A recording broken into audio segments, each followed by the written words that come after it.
अस्सलाम वालेकुम नाजरीन। पाकिस्तान की सियासी सूरत हाल पे फौरी तौर पे तबसरा मैं लूंगा इरफान खान साहब के पास। जी अस्सलाम वालेकुम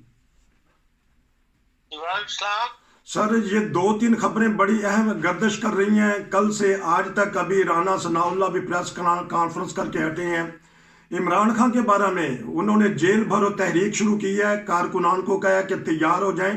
अब उनको मौका मिल रहा है जेल में जाने का, लेकिन वो कहते हैं कि मैं जेल नहीं जाना। तो ये कौन सी उनकी मंतक है कि खुद जाना पसंद नहीं करते, लोगों को कहते हैं जाओ जी जेल पर हो। नहीं, जेल में जाना कौन पसंद करता है? बात कुछ और है जिसको आप और रंग दे रहे हैं। इमरान खान साहब ने पर जो मुकदमे बनने हैं या जो खतरात ला रहे हैं उनके सर के ऊपर, हुकूमत बाज मुकदमे उन पे बनाना चाहती है। जो इस किस्म का माहौल बना हुआ है, जिस किस्म के बयानात आ रहे हैं हुकूमतों के, हुकूमती अहदेदारों के, उससे इमरान खान को डर तो है कि इन्हें मुझे हुकूमत गिरफ्तार करना चाहती है। इसलिए उन्होंने जमानत कबल गिरफ्तारी हिफाजती अपने के लिए जमानत जो है वो पंजाब हाई कोर्ट में जमा कराई थी कि मुझे गिरफ्तार ना किया जाए।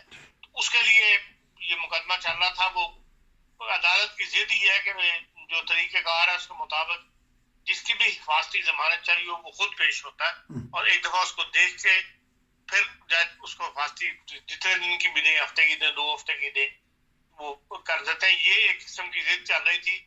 इमरान खान जब खुद पेश नहीं हो रहे थे और बार बार जो है वो जज साहबान इसरार कर रहे थे कि वो तशरीफ लाएं तो अगली जमानत दे देते थे। जो आज उनका आखिरी दिन था, आज लास्ट उन्होंने देखा हुआ था पंजाब हाई कोर्ट के दोनों जजेस ने, 2 जजेस का पैनल है वो, और भाई आज जो जरूर पेश हो रहा है शाम 6 बजे तक उन्होंने मुआवजा किया है और वो नहीं आए। तो उसके ऊपर यह है कि उन्होंने वो उनकी जमानत जो है मनसूख कर दी है।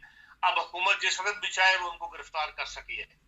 पहले तो ये था कि भी उन्होंने हाई कोर्ट में जमानत के लिए दरखास्त दी हुई है तो हुकूमत नहीं पकड़ती थी। बहरहाल ये कमजोरी दिखाई है इमरान खान साहब ने और उनको जाना चाहिए था। मेडिकल रिपोर्ट तो जजों ने रिजेक्ट कर दी। मेडिकल रिपोर्ट में कहीं नहीं ये लिखा हुआ कि वो व्हील चेयर पे नहीं आ सकते या वो ट्रैवल नहीं कर सकते। तो बहरहाल वो ये बहाने सबने किए हैं, तमाम सियासी पार्टियों ने ये बहाने किए हैं। पेश होने में दिक्कत रही है। कभी वकला की अपॉइंटमेंट जो है वो वकला बीमार पड़ जाते हैं, कभी उनकी कोई जरूरत और मुकदमे में पेश होने की बात कर दी जाती है। ये बहाने जो है ये तमाम सियासी लीडरों ने अपने अपने वक्त के ऊपर किए हैं और वही इमरान खान साहब कर रहे थे। और अब ये कि उनकी हिफाजती जमानत खत्म हो गई है। अब देखते हैं कि भाई हुकूमत इसका क्या रद्द-ए-अमल, हुकूमत इसका क्या रद्द-ए-अमल होता है। बाकी को मुकदमा बना के गिरफ्तार करती है, ये नहीं करती। जो उनका तोशा खाने वाला मुकदमा है वो दोबारा उनके सर पर खड़ा हुआ बना हुआ है। तो गिरफ्तार उनको इसलिए नहीं किया जा रहा था कि उन्होंने हिफाजत जमानत के लिए दरखास्त दी हुई थी। ये बात यहाँ पे खत्म हो गई है। और जो उन्होंने प्ले लिया, कभी हुकूमत में अगर वो कहें कि मुझे पार्टी फैसला करेगी तो मैं चला जाऊंगा, और ये इस किस्म की बातें जो है ये बिल्कुल बेमानी सी बातें होती हैं जो सबने की और ये भी कर रहे हैं। जी, डर किसको है, खतरा किसको है? इमरान खान को, हुकूमत को? हुकूमत ये रिस्क नहीं लेने से तो मुल्क को खतरा है। अच्छा, उसकी हैरानगी की बात यह है उस तरफ कोई तवज्जो नहीं दे रहा। कोई सियासी लीडर जो है ये आपस की लड़ाइयां जो है उसी में उलझे हुए हैं। इतने महीने हो गए IMF से पैसे रोके हुए हैं, अभी तक पैसे IMF से नहीं मिले। पहले जो वादे कर लेते थे IMF मंजूर कर लेती थी, उनको मान लेती थी। अब IMF ने कहा है कि हम आपके वादों पर जबान पर एतबार नहीं करते। आप पहले जो कुछ हमने फैसले किए उनकी इम्प्लीमेंटेशन करें, उसके बाद हम फिर आपको पैसे देंगे। अब 170 अरब का टैक्स का जो है वो लगा दिया गया है। सागदार साहब ने मिनी बजट पेश कर दिया है। वो एक क़यामत है हर एक के लिए, पाकिस्तानी शहरी के लिए। पहले 34 रुपए बढ़ाया था पेट्रोल, अब 22 रुपए और बढ़ गया है। बिजली बढ़ जाएगी, हर चीज बढ़ जाएगी। 170 अरब के टैक्सेस जो है वो गरीब मुल्क के गरीब अवाम ने मजीद बोझ बढ़ गया है जो पे कर रहे हैं, जिसके बगैर वहां से पैसे नहीं मिल रहे। जो मिल रहे हैं वो 170 अरब से भी कम है। और वो जाने हैं सारे के सारे जो किस्तें लगी हुई हैं बैरूनी कर्जों की, उनके अंदर। तो आप आज ही जो है जो इंटरनेशनल बैंक ने जो IMF ने जो रिपोर्ट जारी की है उसमें पाकिस्तान की जो क्रेडिबिलिटी है बैंकों की वो माइनस में चली गई है। अच्छा। अब پاکستان کے بینکوں کے ساتھ انٹرنیشنل بینکوں کو ڈیل کرنا بھی اتنا آسان نہیں رہا. اب ہر کیس ٹو کیس وہ فیصلہ کریں گے اور یہ اس حد تک کسی ملک کی اقتصادی حالت گر جائے کہ اس کی IMF جو ہے بینکوں کی کریڈیبلٹی کو ختم کر دے. اس سے بہت بڑا خطرہ جو ہوتا ہے سڑکوں پر آ جاتا ہے. کوئی آپ کے ساتھ ڈیل نہیں کرتا. جو پرائیویٹ کمپنیز کے لون چل رہے ہوتے ہیں وہ بھی رک جاتے ہیں. پرائیویٹ کمپنیز بھی باہر انٹرنیشنل لون لیتی ہے.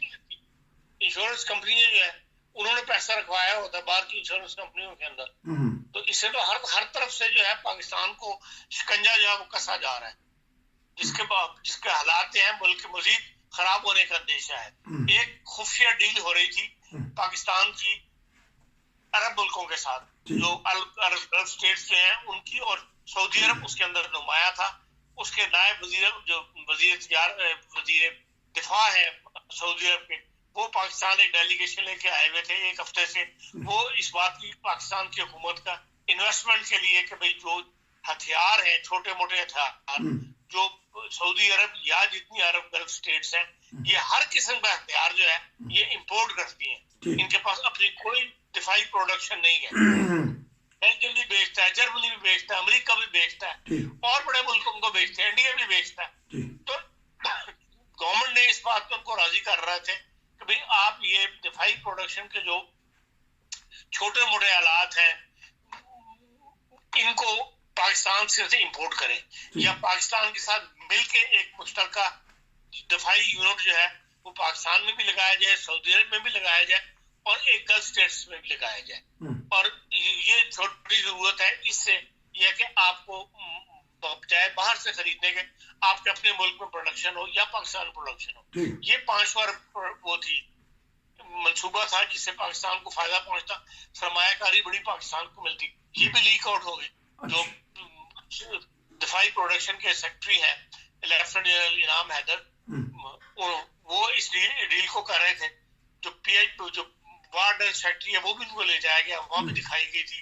وارڈنس کے جو چیئرمینس رہے ہیں 2-3 ان کے ساتھ بھی میٹنگ ان کو بھی شامل کیا گیا تھا. ایک بڑا منصوبہ تھا وہ بھی لیک آؤٹ ہو گیا, اور وہ امریکہ کی یا تو کسی ایجنسی نے کیا یا امریکن کی ایجنسیوں نے کیا. اس کا باقاعدہ امریکہ نے نوٹس لیا ہے, اور امریکہ کے وزیر خارجہ ہے انہوں نے میٹنگ کی ہے سعودی عرب کے اندر جہاں سارے گلف سے وزرائے خارجہ کو بلایا گیا تھا, اور وہاں یہ معاملہ ڈسکس ہوا, اور وہ اس میں رکاوٹ ڈال رہا ہے کہ بھئی آپ نے یہ پروڈکشن کا جو کرنے لگے ہیں سرمایہ کاری پاکستان کے ساتھ نہیں کریں. تو ہر طرف سے پاکستان کا شکنجا جو ہے وہ کسا جا رہا ہے. پاکستان کا عرب ملکوں سے ہمیں امید تھی پیسے ملنے کی, وہ بھی IMF نے رکوائی ہوئی ہے. کہ جب تک IMF کلیئر نہیں کرتا وہ بھی کہتے ہیں ہم پیسے نہیں دے سکتے, ہمیں IMF کی کلیئرنس کا تھا. تو ان حالات کے اندر ہمارے سیاستدانوں کو عقل کرنی چاہیے, اور جہاں ملک کی بقا گاؤں پہ لگی ہوئی ہے وہاں پہ ان یہ ٹیپیں کرنا اور ٹیپ کر کے سنانا کہ جی ہم نے آپ کی فلانی بار ٹیپ کر لیا. اس وقت تھوڑی دیر کے لیے چند مہینوں کے لیے سیاست جو ہے اس کو خیر آباد کہہ دینا چاہیے اور ملک کی فکر کرنی چاہیے. ہر سیاستدان کو, ہر شہری کو, ہر ادارے کو, چاہے وہ عدلیہ ہو, چاہے وہ دفاعی ادارے ہوں, چاہے وہ ایجنسیاں ہوں, سب کو اس وقت ملک کی فکر کرنی چاہیے اور وہ راہ اپنانی چاہیے جس سے ملک کے جو حالات جن گھرا ہوا ہے ان سے کم از کم نکل سکے. جی, پاکستان کے گرد شکنجا کسا جا رہا ہے, ریاست کو خطرہ ہے. ریاستی ادارے کیا کر رہے ہیں؟ جو ہمارے سابقہ باجوہ صاحب ہیں سپہ سالار عمران خان کے ساتھ صدر علوی بیچ میں آ گئے ہیں.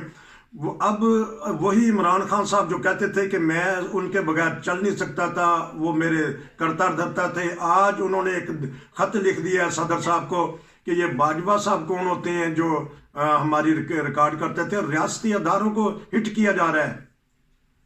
دیکھیں یہ کس کے پاس ثبوت ہے کہ وہ ریکارڈ کرتے تھے؟ ایک آفتاب اقبال جرنلسٹ ہے, اس نے یہ بات کی ہے. اس کے بیان کے اوپر نہ تو کسی کو سزا دی جا سکتی ہے نہ کوئی کیس بن سکتا ہے. یہ تو فضول باتیں ہیں جن کے اوپر وقت ضائع کیا جا رہا ہے. نہ ہی ان کو نوٹس لینا چاہیے تھا عمران خان صاحب کو. وہ بھی پہلے ان کی دشمنی سیاستدانوں کے ساتھ تھی, اب ان کی دشمنی جو ہے وہ اس میں باجوہ صاحب بھی شامل ہو گئے, بہت سے کچھ اور لوگ بھی شامل ہو گئے, اور وہ تو شروع دن سے ایسی حماقتیں کر رہے ہیں جس کی انہی حماقتوں کی وجہ سے ان کی حکومت گئی. آج تک اتنے جتنے سربراہ رہے ہیں کسی پہ کوئی مقدمہ چلا پاکستان کے اندر. واحد ایک پرویز مشرف تھا जिसको आइन की गद्दारी का मुकदमा चला और वो उसको मुल्क छोड़ के चले गए, उसका भी फैसला नहीं आया और उससे पहले अगले तो मुल्क से बाहर ले गए। इसलिए कि इन फौज के सरबराहों को, सपा सलार को सजाएं देना ये हमारी ताकत नहीं है, सिविलियन इदारों की ताकत नहीं है। इस तरह अब फौज का होल्ड हो चुका है हमारी तमाम निजाम के ऊपर कि आप उनको सजा नहीं दे सकते। इसलिए अपना वक्त जाया नहीं करना चाहिए इन बातों के ऊपर और मुल्क को संभालने की तरफ फिक्र करनी चाहिए। मुल्क को संभालना चाहिए, लेकिन ये बताइएगा अब मोराल जो तहरीक इंसाफ के जो जान हैं उनके साथ लगाव रखने वाले, वो देखेंगे कि इमरान खान गिरफ्तारी से बच रहे हैं तो मोराल गिरेगा क्या? देखने आने वाले दिनों में 2-3 दिन में कुछ फैसला होगा? हालात ही ऐसे होते चले जा रहे हैं कि मोराल गिर रहा है। अच्छा, आज से नहीं गिरा, जब से वो गए उसके बाद से गिरता चला गया। शुरू में तो उन्होंने अमेरिका के खिलाफ एक मुहिम बना के तो लोगों को अपने साथ कर लिया। अब लोगों को पता लग गया कि वो एक झूठी मुहिम थी जी, तो फिर जाहिर है उसका असर होना था। तो आप लोग उस तरह साथ नहीं है उनके ऊपर, और हर बात जो वो करते हैं वो कुछ दिनों के बाद गलत साबित हो जाती है, फिर खुद ही उसकी तकदीर भी कर देते हैं या उससे राय निकालनी शुरू कर देते हैं। तो अब पब्लिक उस तरह उनके साथ नहीं है। तो हालात ऐसे हैं कि हर एक को अपनी अपनी फिक्र है, किसी तरह हमारा वक्त गुजर जाए, किसी तरह घर की रोटी पूरी कर ले। आखिर में ये बता दीजिएगा कि परवेज लाई की अभी वजीर दाखिला ने ऑडियो टेप चलाई है, अब वो फॉरेंसिक उसका होगा कि उनको क्यों नहीं समझ आती? आगे भी वो ऑडियो लीक करके फवाद चौधरी से माफ़ी मांग रहे हैं। क्यों इस उम्र में तजर्बाकार सियासतदान होने के 75 साल बाबा समझता नहीं कि मैं एहतियात ही करूं, किसी को हदायत ना दूं? वो अदालतों को या जो करता धरता है उनको हदायत देते हैं कि उदा केस होते लवा दो, उदा केस होते लवा दो। अब क्या बनेगा ऐसी ऑडियो लीक का? कुछ नहीं बनेगा, ना पहली वो कुछ बना ना सब कुछ बनेगा। सिर्फ अपना बदला ले रहे हैं कि जो उनके जमाने में जो उनके ऊपर केस बना था, तहरीक इंसाफ की हुकूमत थी, तो इस पे जो है अपने वजीर दाखिला इस वक्त इनके ऊपर केस बना था, अब उसी का बदला वो इनसे ले रहे हैं, लोगों के साथ ले रहे हैं। ना पहली केसों का कुछ बना ना इन केस से बनेगा। और ये एक छोटी बात है जो उन्होंने की है, ये काम इदारों का है, ये किसी मिनिस्टर का काम नहीं है को प्रेस कॉन्फ्रेंस करके बताना पड़े हमारे पास फलानी टेप और फलानी टेप है। ये इदारों का काम होता है जिसकी जो जिनकी ये ड्यूटी होती है, जिन्होंने तैयार किए होते हैं, इनको रिलीज करना, किस वक्त रिलीज कर रहे हैं, क्या असरात है, वो उन इदारों का काम होता है। मिनिस्टर्स को और चीफ मिनिस्टर्स को इनमें दखल नहीं देना चाहिए। शहबाज शरीफ साहब आज तुर्की गए हैं, क्या देख रहे हैं कि अब मौके की मुनासबत से दुरुस्त टाइम पे गए हैं? मुल्क के हालात खराब है तो वो तुर्की के दौरे पे चले गए हैं इज़हार हमदर्दी के लिए। वो इज़हार हमदर्दी करने गए, शाम तक वापस भी आ जाएंगे। वहाँ कुछ ज्यादा बहरहाल उनके ताल्लुकात, इसलिए तुर्की की बहुत बड़ी इन्वेस्टमेंट पाकिस्तान के अंदर, पंजाब के अंदर उन्होंने जब वो चीफ मिनिस्टर थे तो बहुत ज्यादा उन्होंने तुर्की को अप्रिशिएट किया था और बहुत कुछ सरमायाकारी यहाँ पर करवाई थी तुर्की के साथ। तो इसलिए बहरहाल एक पाकिस्तान का और उनका एक खास किस्म का दोस्ती है तुर्की और पाकिस्तान की।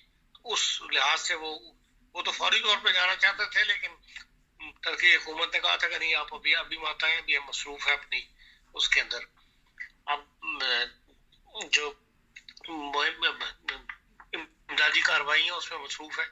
तो अब बहरहाल कुछ काफी काम हो गया है। यह 40,000 आदमी से ऊपर फौत हो गए, इसमें हलाक हुए हैं, तो इज़हार हमदर्दी के लिए वो गए हैं। लेकिन पाकिस्तान इस वक्त तो ऐसी पोजीशन नहीं है वो खास मदद कर सके, सिवाय इसके चंद खैमे दे दें या चंद, ये तो इतना बड़ा प्रोजेक्ट है कि इसके अंदर मिलियंस जो है वो खर्च होंगे। तो पाकिस्तान तो इस पोजीशन में नहीं है, लेकिन जो थोड़ी बहुत इमदाद है वो कर देगा। और बाकी इखलाकी इमदाद बहरहाल करने के लिए वो मेन मकसद उनका इखलाकी इमदाद है कि भाई हम इस मुसीबत की घड़ी में तुर्क भाइयों के साथ है, इसलिए वो गए हैं। आपका बहुत शुक्रिया, फौरी तौर पे आपने तबसरा किया। नाज़रीन, ये थे इरफान खान साहब जो मुल्की हालात पे बात कर रहे थे। नसीर को इजाज़त दीजिए। अस्सलाम वालेकुम।